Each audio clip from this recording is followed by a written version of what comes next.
सप्रेम जय श्री कृष्ण. ऑडिओचं टायटल वाचून शीर्षक वाचून आपल्या लक्षात आलंच असेल की आजचा विषय जगभरामध्ये साजरा केला जाणारा जो नाताळ सण आहे त्याविषयी आहे. हा नाताळ जो सण आहे, त्या सणाच्या निमित्ताने येणारा जो सांता क्लॉज आहे, हे 4थ्या शतकामध्ये संत निकोलस म्हणून होऊन गेले. संत शब्द ही भारतीय संस्कृतीतून घेतलेला शब्द आहे, फक्त त्याला सॅन्टा म्हटलेले, सेंट म्हटलेले. आणि असा हा नाताळ सण जगभरामध्ये साजरा होत असताना हिंदू धर्मियांच्या धर्माची म्हणा, श्रद्धेची म्हणा, आस्थेची कीव येते की नकळतपणे हिंदू धर्मीय त्या ईसाई सणाला आपला सण मानतात किंवा त्या ईसाई सणाला, ईसायांच्या ख्रिश्चनांच्या सणाला आपला सण मानून आपल्या लहान लेकरांना त्यांची ती रूपरेखा घालायला लावतात, त्या संताचे कपडे घालायला लावतात, त्या संतासारखे खेळण्या वगैरे वगैरे बऱ्याचशा गोष्टी ज्या अनुकरणीय लोकांना वाटतील ती माणसं घेत असतात.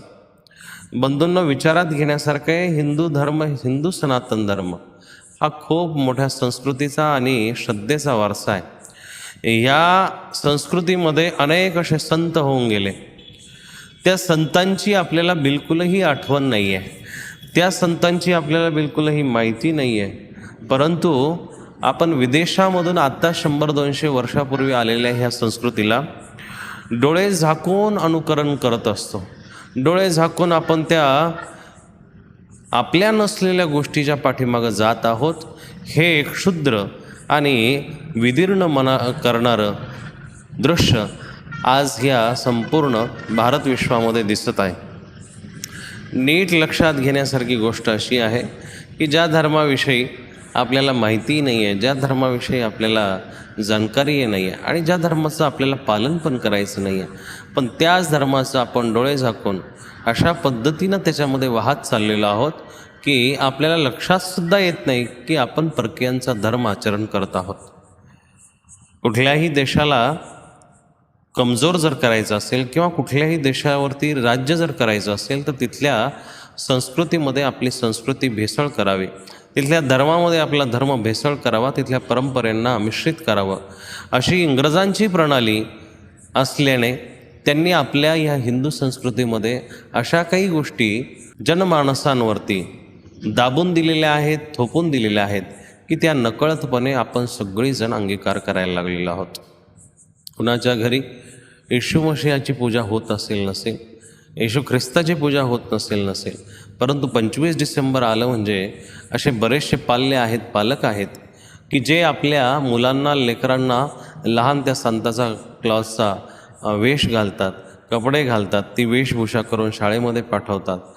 आणि हळूहळू हे संक्रमण बघा आपल्यामध्ये किती अवघड पद्धतीनं रुजलेलं आहे की आता कन्व्हेंट स्कूलामध्ये सुद्धा आपले सगळे मराठी माणसं असतील किंवा इथले स्थानिक जी भारतीय संस्कृतीची माणसं आहेत ती सगळी त्या कन्व्हेंट स्कूलमध्ये पोरांना टाकायला लागलीत. नकळतपणे मग त्यांच्या प्रार्थना, नकळतपणे त्यांच्या काही गोष्टी आपल्यावरती लादल्या जाऊ लागल्या.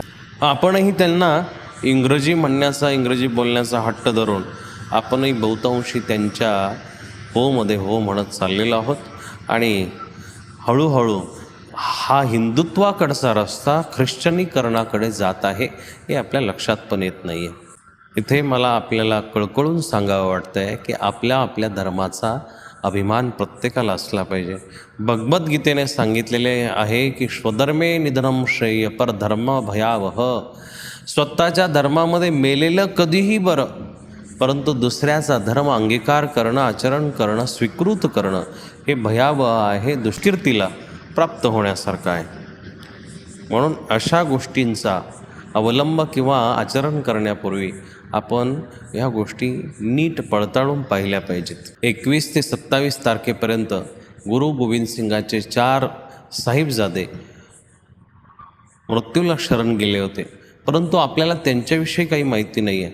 छत्रपती शिवाजी महाराज असतील, बाबासाहेब आंबेडकर असतील, ज्योतिबा फुले असतील, जेवढे क्रांतिकारी पुरुष झालेत, भगतसिंग असतील, राजगुरू असतील, सुखदेव असतील, लाला लजपत राय असेल, सरदार वल्लभभाई पटेल असेल, लालबहादूर शास्त्री असतील, जेवढे महापुरुष, याच्याही पलीकडं अनेक महापुरुष असतील, त्या महापुरुषांबद्दल त्यांच्या जन्मतिथीबद्दल किंवा मृत्यूतिथीबद्दल आपल्याला बिलकुलही माहिती नाही आहे. आपण त्यांच्या कधी जयंतीचाही विचार केला नाही आणि करतही असेल. बहुतांशी ठिकाणी छत्रपती शिवाजी महाराजांची जयंती साजरी होते, आंबेडकरांची जयंती साजरी होते, पण त्यामध्ये सुद्धा एक विशिष्ट समुदायच प्रत्येक वेळेस संमिलित असतो. सर्व हिंदू धर्मीय किंवा सर्व भारतवासीय त्याच्यामध्ये नसतात. परंतु आज त्या लेकरांच्या हट्टापायी म्हणा किंवा त्यांना ज्या शाळेमध्ये आपण टाकले त्या शाळेच्या संस्कृतीपायी म्हणा, आपण प्रत्येकजण त्या लेकरांना सांताक्लॉजचं रूप द्यायला तयार आहोत. हा देश सांताक्लॉजचा देश नसून हा संतांचा देश आहे. इथल्या संत नामदेवांना, संत ज्ञानेश्वरांना, संत एकनाथांना, संत नागदेवाचार्यांना, संत केशवदासांना, भगवान श्री चक्रधर प्रभूंना, भगवान श्री चक्रपाणी महाराजांना जाणून घेणाऱ्यांचा हा देश आहे. या देशाने अनेक संत बघितले, अनेक महात्मे बघितले, अनेक अवतार बघितले. त्या अवतारांना समजून घेणाऱ्यांचा हा देश आहे. चॉकलेट वाटणाऱ्यांचा देश नसून हा देश ज्ञान देणाऱ्यांचा देश आहे. या ठिकाणी प्रत्येक संत उपदेश देण्यासाठी जन्माला येत असतो. इथे आलेला संत कुठेही चॉकलेट देत नाही किंवा सांसारिक वस्तू वाटत नसून अभौतिक पारमार्थिक गोष्टींचं ज्ञान वाटत असतो. म्हणून इथल्या आपल्या ज्या परंपरा आहेत त्या खूप श्रीमंत आहेत, त्या खूप हृदयस्पर्शी आहेत. त्या परंपरेचा आपण अवलंब केला पाहिजे. आणि एक हिंदू धर्मीयांनी लावलेली आपल्याच धर्मांची किंवा इतर धर्मांची चेष्टा अशी की बरेचसे जे काही राजनेते असतील, धर्मप्रवर्तक असतील, ते हेच बोलत असतात की सर्व धर्म समावेशक भाव ठेवला पाहिजे. ते हे म्हणतात की सर्व धर्म समभाव. हा शब्दच मुळामध्ये चुकीचा आहे. सगळ्या धर्मांविषयी तुम्ही समभाव कसा ठेवू शकता हो? आणि ठेवायचा जर असेल तर मग विशिष्ट वर्गाविषयी आकस आणि विशिष्ट वर्गाचा तिरस्कार हा मुद्दा कसा काय पटण्यासारखा आहे? उदाहरणार्थ जर दखल जर घ्यायची असेल भारतामध्ये की ख्रिश्चन धर्मियाबद्दल आपली काही तक्रार नाही आहे, पण आपण मुस्लिम धर्मियाबद्दल म्हणा किंवा इतर दुसऱ्या धर्मियांबद्दल आपण तक्रार करतो. एकाचा तिरस्कार करत असाल आणि एकाचा आदर करत असाल किंवा एकाचा जवळीक करत असाल त्याला सर्व धर्म समभाव म्हणता येणार नाही. म्हणून सर्वज्ञ श्री चक्रधर प्रभूंनी एक महत्त्वाची गोष्ट सांगितलेली आहे की तुम्ही सगळ्या धर्मांचा आदर जरूर करा, पण एका धर्माचं आचरण करा. श्रीमद भगवद्गीतासुद्धा हेच सांगते की सर्व धर्मान् परित्यज्य मामेकं शरणं व्रज. हे सगळ्या धर्मांचा त्याग करून, डायरेक्ट त्याग करूनच सांगितलेलं आहे. तुम्ही ईश्वराला शरण येऊ शकतात. गीतेमध्ये त्यावेळीची प्रस्तुत परिस्थिती वेगळ्या धर्माच्या बद्दलची आहे, परंतु जर एक सार्वत्रिक अर्थ जर घेतला तर हे उदयाला आलेले धर्मसुद्धा आपल्याला त्याज्य करावे लागतील, त्यागावे लागतील. म्हणून बंधूंनो, आजच्या ह्या ऑडिओचं प्रयोजनच हे आहे की आपल्या उच्च असलेल्या, अतिउच्च असलेल्या भारतीय संस्कृतीला आपण गृहीत धरलं पाहिजे, आपण आचरणामध्ये आणलं पाहिजे.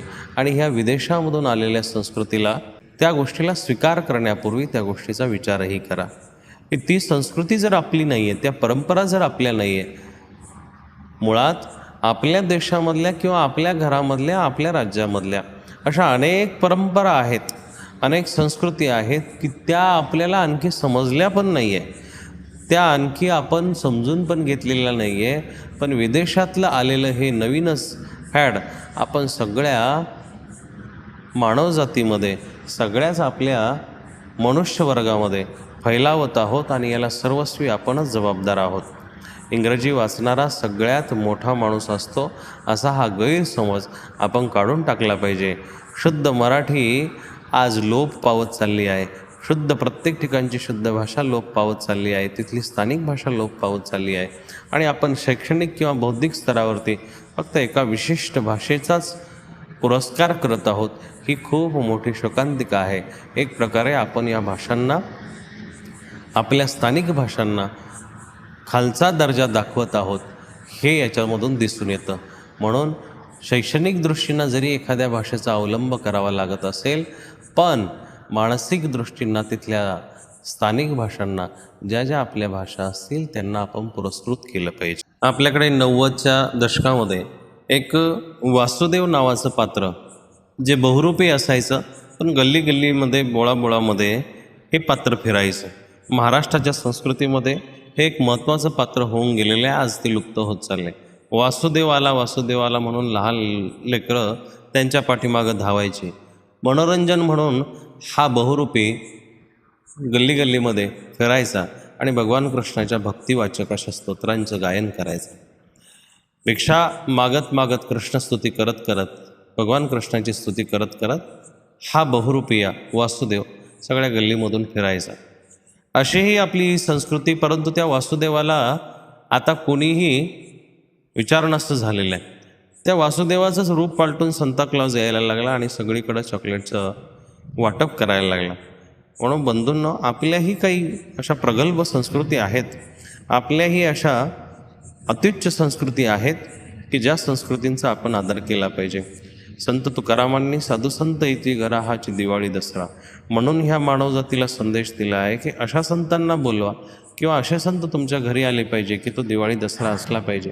पण आपण त्याचं रूप पलटून आपल्याला तो नवीन आलेला सांता क्लॉज गोड वाटून तोच सगळ्यात मोठा संत, तोच सगळ्यात मोठा विद्वान ज्ञानी वाटायला लागला.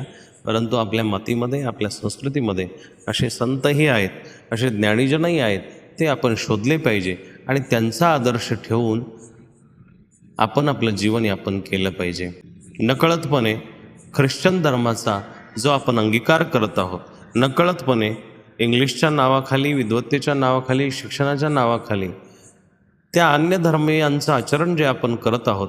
इंग्रज आपल्या देशाला सोडून जाऊन 70 वर्ष झाली आणि 70 वर्ष झाली तरीही आपल्या काही गोष्टी इंग्रजांसारख्या आपल्या देशामध्ये आहेत. इंग्रज भारतामध्ये राहत असताना त्यांनी त्यांचं आचरण ठेवलं होतं, त्यांनी त्यांचा धर्म बळकट केला होता, त्यांनी त्यांचा धर्म इथल्या मातीमध्ये आचरण केला. पण आपण अंधानुकरण करणारी माणसं त्यांनी चालू ठेवलेल्या परंपरा तशाच चालू ठेवत आहोत. म्हणून ह्या दृष्टीनेही विचार करण्यासारखा आजचा हा विषय आहे की सर्व बाबींनी जर आपल्याला सर्व धर्मसमभाव ठेवायचा आहे तर बाकीच्या इतर धर्मांचा तुम्ही निषेध करू नका. आणि जर तुम्हाला तुमचा धर्म प्यारा असेल तर तुम्ही फक्त तुमच्या धर्माचाच विचार करा. इतरांचा धर्म हा पातक रूप आहे, इतरांचा धर्म भयावह आहे. अर्जुनाला देवाने हेच वारंवार समजून सांगितलं की तू तुझ्या धर्माचं आचरण कर, त्याने तुला परमात्मा मिळेल, त्याने तुला मोक्ष प्राप्त होईल. पण इतरांचा धर्म आचरण करता करता तुला इकडचंही भेटणार नाही, तिकडचंही भेटणार नाही. म्हणून आपण सर्वजण नक्कीच आपली उत्तम अशी प्रतिक्रिया मला कळवाल आणि हे व्हिडिओ ऑडिओ ऐकून आपण कमीत कमी दुसऱ्या धर्माचं अंधानुकरण करून आपली पिढी बर्बाद करणार नाही, आपली संस्कृतीला डाग पोचवणार नाही आणि आपल्या संस्कृतीला वाचवण्याची दक्षता घ्याल, एवढीच अपेक्षा मी आपल्याकडून व्यक्त करतो. आपल्या लेकरांना आपले जे संत आहेत, आपले जे महापुरुष आहेत त्यांच्याविषयी माहिती द्या. उद्या भविष्यामध्ये त्यांना तो परदेशातून आलेला संत मोठा वाटता कामा नये. आपल्या ठिकाणी झालेले, आपल्या स्थानिक मातीमध्ये झालेले जे संत आहेत, अवतार आहेत, महापुरुष आहेत, युगपुरुष आहेत, त्यांची जास्तीत जास्त करून माहिती आपण जर त्यांना दिली तरच ह्या भूमातेचं आपण ऋण उतरवू शकू. तरच ह्या भूमातेवरती आपण बोजा न बनता या भूमातेची सेवा केल्यासारखं होईल. धन्यवाद. जय श्री कृष्ण.